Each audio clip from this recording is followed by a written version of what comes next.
চট্টগ্রামে জাতীয় নাগরিক পার্টির উদ্যোগে আয়োজিত এক যোগদান অনুষ্ঠানে ডক্টর মোহাম্মদ ইউনূসের পরিবারের সদস্য সহ বিভিন্ন শ্রেণী পেশার ৭ শতাধিক ব্যক্তি আনুষ্ঠানিকভাবে দলে যোগ দিয়েছেন। ৭ মে বিকালে চট্টগ্রাম প্রেস ক্লাবের জুলাই গণঅভ্যুত্থান হলে এই অনুষ্ঠানের আয়োজন করা হয়।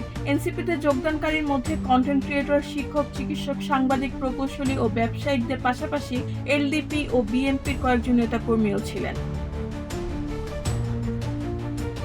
অনুষ্ঠানে এনসিপির আহ্বায়ক নাহিদ ইসলাম এবং দক্ষিণাঞ্চলের মুখ্য সংগঠক ও কুমিল্লা ৪ আসনের সংসদ সদস্য হাসনাত আব্দুল্লাহ নবগতদের ফুলেল শুভেচ্ছা জানান। প্রধান অতিথির বক্তব্যে নাহিদ ইসলাম বলেন, চট্টগ্রামের ইতিহাস আন্দোলন সংগ্রামের ইতিহাস।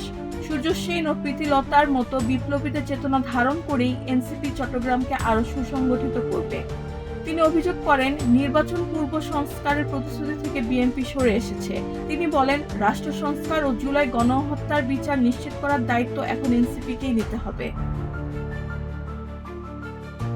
অনুষ্ঠানে হাসনাত আব্দুল্লাহ বলেন, প্রতিকূল রাজনৈতিক পরিস্থিতির মধ্যেও এনসিপি দেশের বিভিন্ন স্থানে নতুন রাজনৈতিক জাগরণ সৃষ্টি করতে সক্ষম হয়েছে।